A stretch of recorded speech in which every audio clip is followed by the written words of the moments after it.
Jeigu jau tu norėtum vis tik daryti rekonstrukcijos projektą, tai čia būtų visai kita kalba, apie visai kitokį projektą, kitokią dokumentaciją ir daug sudėtingų reikalų. Čia kokia būtų 7 000. Kam? Nes projektas Pradedam darbus prie namo. Kadangi aš šiandien būsiu labai menkas sprendimų priėmėjas, tai va turim architektę Daivą ir sprendimų priėmėją Dovilę. Tai šiandien pasikalbėsim biškelį apie tai, ką čia tam namui galima padaryti. Svarbiausia nekartoti klaidos, kurią padarėm su karavanu, tai daryti be plano. Tai va dabar pradedam kurti planą, kad nereikėtų daryti dalykų 2 kartus ir nereikėtų išleisti 2 pinigų. Jo. Dabar mūsų užduotis yra kokia? Kaip miesto teritorijai, kuri nėra saugoma, šiuo atveju mes pas Lauryną ir Dovilę esam, kur nėra saugoma teritorija, kaip išvengti didelės ir ilgos dokumentacijos tvarkymą, ar ne? Tai pradėkime nuo to, kad turim sklypą, gyvenamoji valda, Šiaulių miestas, ar ne? Ir puikiai žinom jau eilę metų, kad sklype gali būti tik vienas gyvenamas namas. Šiuo atveju mes taip ir turim. Ir ką mes darysim dabar papildomai, mes statysim pagalbinio ūkio pastatą, kuris tarnaus pagrindinę mūsų daiktui ir kokie kriterijai, ką mums reikia žinoti ir atkreipdėmėsi. Reikia nepamiršti, kad tai, ką pasakysiu, ką apkalbėsim, negalioja kaimo vietoviai, nes ten vėl kiti kriterijai yra. Tai dabar mūsų tikslas pastatyti naują pagalbinio ūkio pastatuką, kuris būtų iki 50 kvadratų ir iki 5 metrų aukščio. Ką mums tai duoda? Jeigu mes įstatom atskirą, mums nereikia jokių statybos leidimų rekonstrukcijai, tik tai naujas statinys turi būti kaip atskiras, turėti visiškai atskiras konstrukcijas, pradedant nuo pamato, nuo sienų, nuo stogo gegnių ir taip toliau. Bet aišku, tai pareigoja vis vien išlaikyti visus kitus reikalavimus. Tai yra, kad nebūtų reikalavimai pažeisti dėl kaimynų. Kaimynai lygiai taip pat ir valstybė, ir gatvė, ir privatus, ir neprivatus asmenys, tai tą bet kokiu atveju statant mums reikia apgalvoti iš anksto. Tai čia turime omenyje atstumus ten nuo gatvės, nuo kaimynų ir panašiai. Gaisro atstumai, higienos atstumai ir taip toliau, kad nebūtų kažkokių apsaugos zonų, kur mes negalim statyti ir panašiai. Tai šiuo atveju, ką mes pasidarėm namų darbus anksčiau ar ne, tai mes turim topo nuotrauką sklypo dalies, mes pasižiūrėjom kartu, kokia yra tinklai suvesti į pastato esamą dalį, susižiūrėjom, kad po apačia nebūtų, kur bus naujas statinys, jokių inžinerinių tinklų, reiškia, jų nereikės apsaugoti ir iškelti, tai čia mums pliusas. Kas toliau dar kokie pagrindiniai kriterijai? Mūsų naujasis statinys negali būti platesnis negu 6 metrai. Turiuomenį, arba jeigu būtų platesnis, reikia numatyti, sakykime, viduje atitinkamus tarpatramius, tam, kad nebūtų problemų registruojant. Tai dabar, kai išgirdau iš Lauryno ir Dovilės norus, kad tokio užtenka, tai manau, kad mes taip ir darysim. Toliau kitas klausimas, ką mes galime daryti šitam pastate, nes mes turime kaip ir pagalbinio ūkio paskirtį, bet tai nėra gyvenamoji. Vėlgi yra tokie palankus, sakykime, teisės aktai, kurie aprašo, sakykime, kad tame pastate galima daryti tam tikras veiklas.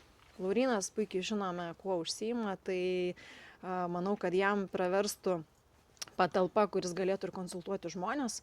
Sakykime, šitame pastate tikrai nevyks jokia gamyba ar sandėliavimas ar kažkokia kita žalinga, chemiškai pavojinga veikla. Taip pat lygiai Dovilė, kuri užsiima kūrybinę veiklą, ar ne, tai tas pastatas, kaip sakant, bus naudojamas ir rakandam laikyti prie gyvenamo namo. Bus jis toks, kaip sakau, apie viską, naudingas visiems ir be kažkokios žalingos veiklos aplinkiniams. Tai čia pagrindas.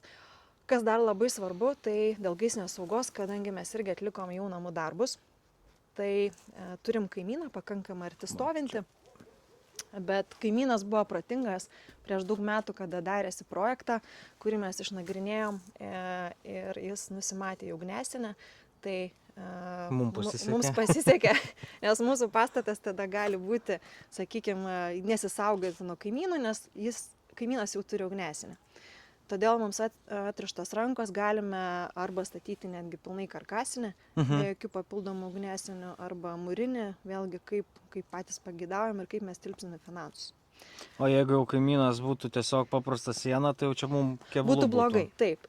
Nes atstumai tada ir taip, panašiai. kas su ne? gaisrinė sauga, tai yra tikrai labai sudėtinga Lietuvoje skaityti teisės aktus ir jų yra begalės ir tai yra vėl atskiri specialistai ir mes juos visada įmam į pagalbą, bet kiekvieną kartą, kada mes projektuojam pastatus, tai tas klausimas tikrai sudėtingas būna. Nes vėlgi priklauso, kur mes randamės, miestas ar rajonas, ar yra hidrantai šalia ar nėra, koks yra kaimyno degumo laipsnis, iš ko jis pastatytas, iš ko mes statom. Tas tankus užstatymas, ypatingai, pavyzdžiui, soduose, tai yra tikrai tragedija, nes praktiškai tą namą tu turi padaryti pilnai mūrinį, su langais nedegiais. Tai tiesiog žmonės, kada sužino ir tada supranta, kiek tai kainuos, tai jie tiesiog kartais net nebestato. Nes yra didelė problema, ypač siaurose sklypuose. Tai va, šiuo atveju tai yra sprendimas, kurį mes su gaisrinės saugos specialistus įsižiūrėjom, kad esam saugus, vadinasi, čia statom naują namą. Ir karkasinį greičiausiai. Greičiausiai karkasinį. Kas yra gerai su karkasu, tai yra greita statyba, ar ne? Nes pats dirbi nemažai prie karavano ir medį tikrai nekartą esi čiupinėjęs rankose. Ir plus, jeigu kažkas netinka, kaip sakau, elementariai durų anga pastatai, susigalvoji, kad tau netinka, perkeliai po pusę metro, žinai, arba ten kokios durys atvažiavo, dar pasimatuoji, perkeliai vidui, labai paprasta spręsti. Tas pats, sakykime, dėl vidaus gali išsibetonuoti grindis, jeigu vidui persigalvoji dėl išplanavimo, nėra tragedijos, tiesiog viduje persistatei senutes ir visi laimingi. Ko kartais mūrų nepadarysi. Aišku, pradžia kokia būtų. Kas yra gerai, kad grįžtant prie to, kad mums nereikės statybos leidimo, nereikės atskiro projekto. Ar ne, nes tik tai, kas yra labai svarbu atkreipti dėmesį, kalbant apie nuosavybės dokumentą, mes vėlgi susižiūrėjom, kad sklypas yra kelių bendrasavininkų vardu. Tai mums nesvarbu, ką bestatant ar bedarant, kas susijęs su statybos darbais, mums vis tiek reikės gauti sutikimą žemės bendrasavininkų. Kaiminkos, žodžiu. Kaiminkos už sienos. Taip, jeigu tai būtų vienas atskiras sklypas, tai to nereikėtų, bet šiuo atveju tikrai reikia, nes norint jį registruoti registrų centre ateityje, kaip atskirai stovinti, priblokuota, tai tą reikės turėti. Tai jeigu ir keičiasi savininkai, tas labai gerai. Jeigu mes keičiam stogo formą, tai jau iššaukia rekonstrukcijos darbus. Tai, kaip sakau, tas, kas pasidaro nežinodami, nemenkai duoda mums darbų su savališka statyba. O tai dabar, tarkim, priestata, tenais, kur yra tas gabaliukas, kur reikia stogą pasikeisti. Taip. Aš galvojau, kad ten gegnės jau ten nebe gegnės, jo, ir aš galvojau, kad reikės keisti. Ir vat įdomu, tai net nuolydį keičiant, netgi... Jo, net. Ne, bet tai gerai, reikia... Matai tavo kadastro byloje, reikia žiūrėti, ar buvo nuotrauka iš čia. Principė, tiek šitas stogiukus reikia pakeisti. Aš dėsiu tokį patį turbūt. Tai tada nes visas stogas šį pakeistas, išskyrus šitą. Ir šitam dėsim, kad nebūtų to stogo margumų, nes čia ir taip tas namukas margas visas. Dar labai svarbu atkreipti dėmesį, kada mes blokuojam kažkokią atskirą statinį šalia. Dažniausiai tai būna, kaip taisyklė, kokie garažai, katilinės. Tai pagal kadastro taisyklės šiaip negali būti įėjimo iš vieno į kitą pastatus. Tai tą irgi reikėtų kreipti dėmesį. Tai tarkim dabar, kai šitas pastatukas bus, tai negali būti praėjimo. Negali. Kadangi mes jau žinom atsakymą, kad mums statybos leidimo ir projekto nereikia, tada keliam klausimą dažnu atveju, o tai ar nereikia konstrukcinės dalies pagal ką dirbti. Tai atsakant, nereikia. To konstruktyvo vadinamo? Jo, konstruktyvo vadinamo, tai yra viena iš projektinių dalių, tada kai mes darom didelį projektą, tai mums... Čia svarbiausia. Jo, tai tas svarbu, bet šiuo atveju nereikia, bet galima padaryti pačiam savininkui pageidaujant, jeigu jis tiesiog paprastai nežino, koks bus pamatas, arba jeigu jis nežino vis tik, kiek medienos elementariai nusipirkti, arba kiek šiltinti kuo vata ar putplasčiu ir kaip jį tvirtinti. Kiek, sakau, visų medžiagų sudarys, kokia samata galų gale. Visą tą galima padaryti papildomai. Sakykime, tą galiu aš tada jums padaryti. Sakau, tik tai reikia vėl pasiplanuoti, koks bus pamatas. Nes pamatas šiuo atveju arba tu juostinį pilsies, arba tu gręžies.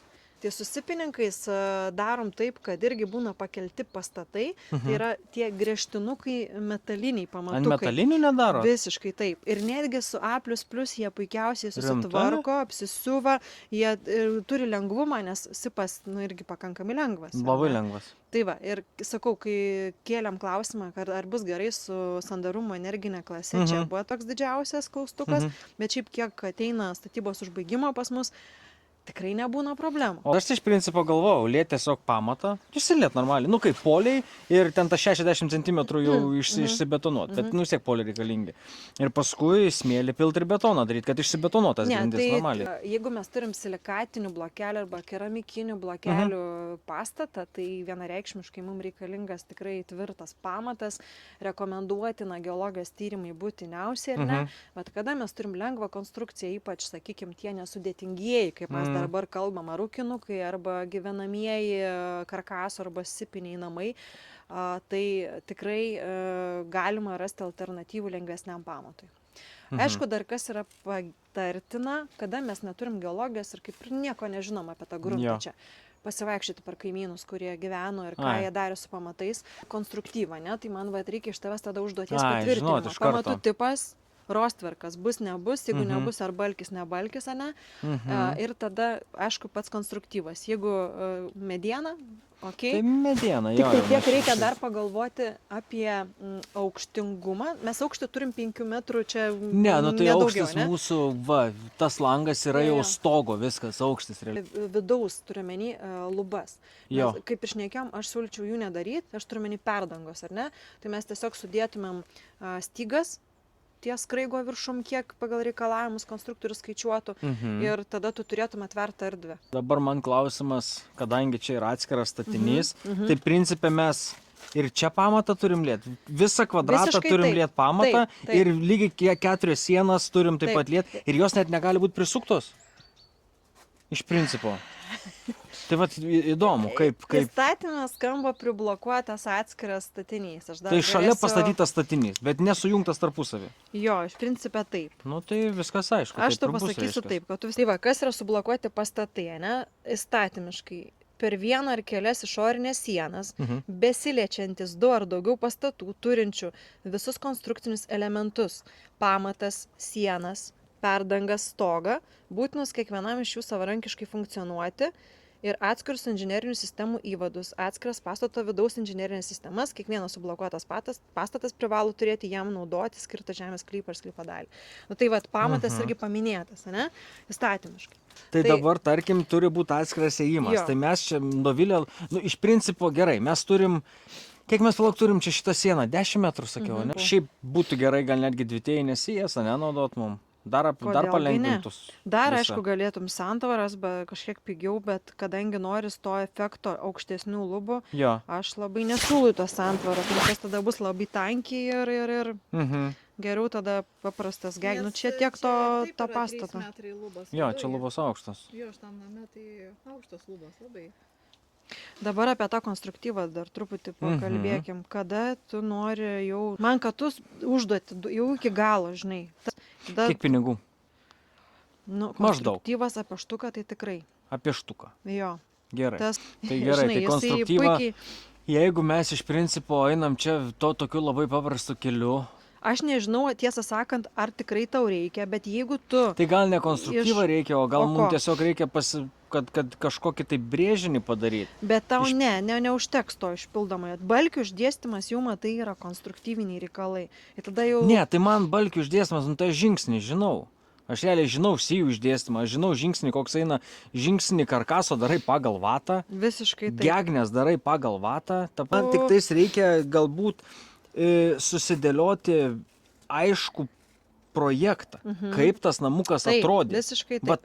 Ir kokie istorija tavo bus. Nu, štai tavo vietoj taip ir daryčiau, kad pirmą nusiplėšiu, žinosiu, kiek čia šiltinu. Čia mes neprišiltinsim, stogo neturim.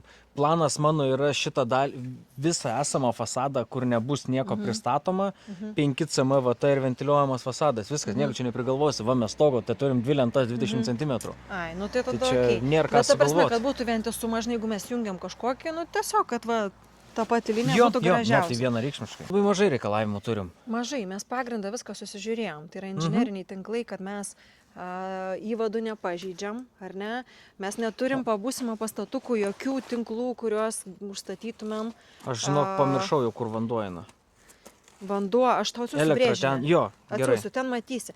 Aišku, tai nėra pririšimo, bet tu akcentuosies pagal kampą. Man tiesiog lengviausia. žinot, Jo, kad, Taip, jeigu jau matysiu, kad tai Atsikasi eina. rankom, rasi ir viskas, ar ne? Aišku, gilis neaiškus, tai čia gali kas. Man atrodo, kad čia viskas paprastai, tu viską čia žinai, kaip daryti.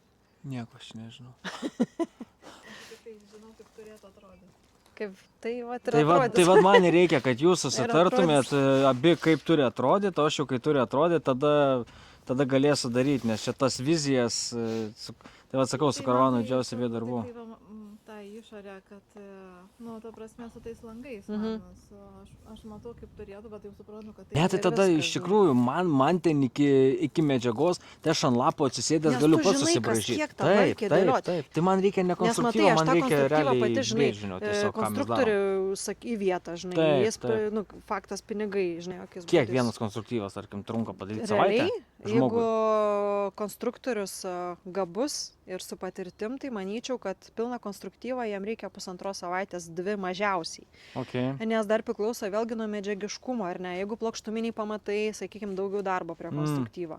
Jeigu vėlgi koks išplanavimas, koks tūris, jeigu skirtingi tūriai, jeigu dydis didesnis pastato, skirtingos perdangos, Taip. tai tu gali dar ilgiau užtrukti. Na tai čia jo, ne, tai tokių neverta, čia Tai tas taip. 4 metrų pastatui, tai Tai čia va būtent, jeigu tu... štuka eurų mediena kainuos. Nenoriu važiuosiu jau. Tas 1000 kainuos, čia vis stogas Tai tiek aš ką nekainuos ir net. sakau. Kad būtų pigiau, tai man bent jau šitą sieną tada reikia daryti vieno tiesiog, kem 595 tiesiog padarau, nes iš čia šaltis neįs elementariai. Taip, įsivaizduok dabar, jeigu tai čia į rekonstrukciją leistumės, čia kokia būtų 7 000. Kam? Nes projektas paskui infrastruktūrinis mokestis. Pabaigai, jeigu kažkam reikės paslaugų, kur kreiptis? Mes dirbame visoje Lietuvoje, bet pagrindinis mūsų ofisas yra Šiauliuose. Esame pačiam centre, Tilžė 170, 3 aukšte, 333 kabinetas. Pati konsultuoju antradieniais ir trečiadieniais žmonės, tai reikėtų skambintis ir registruotis konsultacijai. Bet labai mėgstam elektroninius laiškus, tai labai greičiau gaunasi viską ir mėgstu, kad susinčia dokumentus, tada galima daug aptarti ir telefonu, netėjus. Tai pagrindas mes projektuotojai esam, projektuojam įvairiausius pastatus ir visuomeninius, ir komercinius, ir gyvenamus, ir tvarkom ir pastatų padalinimus, ir rekonstrukcijas, įteisinam savališkas statybas. Ir kita mūsų sritis tai yra statybos užbaigimo procedūros, tiesiog paprastai kalbant pridavimai, tai netgi ar yra statybos leidimas ar nėra, tai tada reikia per projektavimo pusę eiti ir jį padaryti ir parengti projektą ir užbaigti statybas. Va, toks mūsų profilis, jeigu reikia pagalbos, skambinkite. Tai va, tai viskas tada, ką aš žinau. Tai, kaip sakau, kiek reikės man skambins ir rašysi per dieną, gaunu apie 200 laiškų. Tiek va tos bendros informacijos, manau, kad jinai yra labai naudinga ir ką supratau iš karavano projekto, kad labai svarbu vis tik pasikonsultuoti su specialistu, kad neprisidaryti problemų, kad nepatirti papildomų išlaidų. Ir yra toks geras pasakymas, kurį aš kartais naudoju, tai kartais turi išleisti, kad sutaupytum. Tai kartais reikia susimokėti specialistui, kuris žino taisyklės, teisinius reikalavimus ir visą kitą. Ir tada būna viskas daug paprasčiau, daug lengviau, galų gale padaro konstruktyvą, jeigu tau jo reikia, projektą, jeigu tau jo reikia, brėžinius ir visą kitą. Tai čia yra labai svarbus momentas ir su namu jau šitos karavano klaidos tikrai nesinori kartoti. Dar noriu ką iškart pabrėžti, kad tikrai atsiras žmonių, kurie kabinėsis prie terminologijos ir visą kitą, tai žiūrėkit, aš kalbu paprastai, bet jau viską Daiva paaiškino.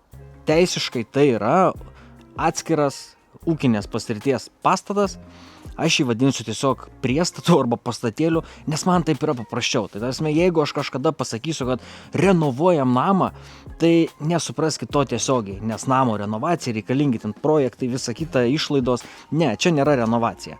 Bet buitinį šnekamojų kalboj kartais mes tai pasakom. Tai iš karto noriu užbėgti visiems tiem teisuoliam ir žinovam, kad čia, tai čia jau renovacija, tai čia. Dabar grįžtam prie to, ką darysim. Čia bus 3 metrai ir iki to kampo per visą namo ilgį tas pastatėlis. Tai 3 metrai čia bus vidaus, tai bendras, tarkim, to pastato plotis bus 3,5 kažkur ir beveik 11 ilgis. Stogas bus vėlgi dvišlaitis, nes čia mes turim vieną aukštį, ten mes turim žemiau. Tai maždaug nuo lango centro, gal netgi nuo lango kampo labiau, vienas šlaitas eisi čia, kitas eisi ten. Priekyje, kur yra maždaug langas, čianais darysim vitriną. Apie 3 metrų ilgio ir turbūt eis palei šlaitą kamputą vitriną, vien tam, kad gauti šviesos, gauti saulės spindulių, elementariai, kad būtų jauku.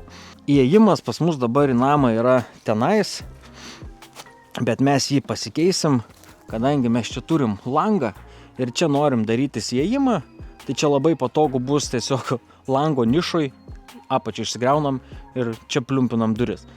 Tai, kaip Daiva irgi minėjo, yra kaip ten, paprastasis remontas ar kaip ten, vėlgi, nekalbam apie tuos visus, žodžiu, labai paprasta tą įgyvendinti. Tvorą keisi šitą, bet vartai vis tiek liks tenais, tai įvažiavai ir iš karto pareini namo, nereikia ten eiti kažkur į galą namo. Jau labiau, kad gale bus katilinė, tokia techninė zona namo, tai čia įeini į namus ir viskas. Tasme namo pradžioje yra įėjimas, o toliau ten jau gyvenami dalykai. Laukia pamatas, karkasas, stogas. Šitą fasadą vėlgi tiek šitą, visą namo esamą fasadą, tą apdailą lupsiu lauk, šiltinsiu papildomais 5 cm vatos ir tada montuosim fasado apdailą. Tikrai ne medis, nes medis reikalauja daug priežiūros ir jeigu neprižiūri, tai atrodys taip kaip čia. Tai karavane medis, nes ten gamta visą kitą. Čia miestas, tai bus kitai, bus paprasčiau. Tvora bus rombas, jau esu užsakęs. Kas dar laukia, tai laukia į gatvę, ten nelysim tikrai. Tai laukia tiesiog savo sklype čianais, susirasiu, kur ateina vanduo ir nuotekos. Jisai įeina, nuotekos tai įeina šitoj kažkur daly, vanduo įeina anam gale. Tai vandenį reikės į katilinę dar labiau, tiesiog prasives dar kokius papildomus 5 metrus, o nuotekas, tai čia jau papildomi 10-15 metrų, bet vėlgi viską noriu pasidaryti tenais. Ir aišku, į virtuvę reikės lygiai taip pat atsivesti nuotekas, nes keisis ir vidaus išplanavimas, tikrai norim persidaryti pagal save. Ir plus elektra, nuo čia kelsis visas skydas į katilinę taip pat. Tai tokie tie pirminiai darbeliai laukia. Tai dabar man beliko turbūt nuspręsti, kokį aš noriu pamatą daryti, nes tų pamatų, kadangi ta konstrukcija čia nebus tikrai sunki labai, tai ne N pasirinkimų, bet pasirinkimų tikrai yra, tikrai nebūtina lieti tą pamatą, kaip nežinau, ten kažkokiam daugiabučiui ar kažkam, tai reikia pasigalvoti, kas paprasčiau. Kol kas esu linkęs prie rostverko, bet pasitarsiu su vienais, su kitais ir pasižiūrėsiu, ką galiu daryti. Ir jau kai nuspręsiu pamatą, tada jau Daivai duosiu aišku nurodymą, prašymą galbūt labiau, kad pamatas bus toks, sienos karkasas, stogo danga jau kaip ir aišku, pagal esamą. Ir tada visą šitą pasidarysim. Jeigu turit kažkokių pasiūlymų, patirčių, žinių, tai laisvai dalinkitės, aš tikrai dalinsiuos maksimaliai viskuo, ko galėsiu. Kai pradėsiu prie namo darbus, tai tie vaizdo įrašai irgi turbūt bus truputėlį ilgesni, negu jie yra dabar, nes bus turbūt daug ką parodyti, apie daug ką pakalbėti ir daug tos informacijos galėsiu tiek aš naudingos pasidalinti, tiek jūs. Vėlgi, būkim atviri, esu tikrai atviras visiems pasiūlymam, bendradarbiavimų, partnerysčių, nes turiu tą privilegiją buvimo socialiniuose tinkluose, turiu auditoriją ir faktas, kad jeigu galima sutaupyti kažkurioje vietoje, tai aš ir pasistengsiu sutaupyti. Tai jeigu turit kažkokių pasiūlymų, rašykit, pasižiūrėsim, ką galima sutarti. Tikslas yra viską darytis pačiam, manau viską ir pasidarysiu, nesu tik tais vamzdynų vedžiojas, bet aš mėgstu išsiaiškinti ir pasidaryti. Jeigu statotės kažką patys, tai tikrai rekomenduoju pasiekti, nes bus daug įvairiausių darbų. Tai čia mes kalbam tik apie išorę. Lygiai taip pat paskui laukia vidaus. Kiekviena namų vidaus patalpa bus perdaroma. Ir elektrą vedžiosiu, ir nuotekas vandenį reikės prasivedžiot. Ir apdalas visose namuose tikrai keisim, ieškosim tų sprendimų. Žinau vieną, kad stengsimės daryti kuo paprasčiau. Kartais tai kainuoja biški brangiau, nes tarkim, darysim tempiamas lubas. Aišku, gipsą darant, kadangi beveik viską gali pasidaryti pats, sutaupai, bet aš nenoriu gipso. Iš principo man nepatinka, ne tai, kad nepatinka, bet aš nenoriu tiek daug etapų. Gipsas, glaistai šveiti, glaistai šveiti, dažai ir paskui žiūri, kad tiek negražiai. Viduj įtempiamos lubos, ramu. Sienos irgi vengsiu gipso, aš esu labai didelis šalininkas tų visų apdailinių plokščių, tai greitas montavimas, ilgaamžiškumas, estetika, tai va šitie dalykai, aišku, vėlgi jos yra šiek tiek brangesnės, bet kai tu vertini viską, kadangi darai pats, tai tu labai sutaupai daug laiko ant tų įvairių etapų. Turbūt tiek šiam kartui, kalbant apie namą. Tai ačiū, kad žiūrėjot. Jei patiko, paspauskit laiką. Pakomentuokit, jeigu turite idėjų, pasiūlymų. Lauksiu. Ir aišku, pasiekit mane visur kur ir be abejo paspauskit subscribe. Tiek šiam kartui. Iki.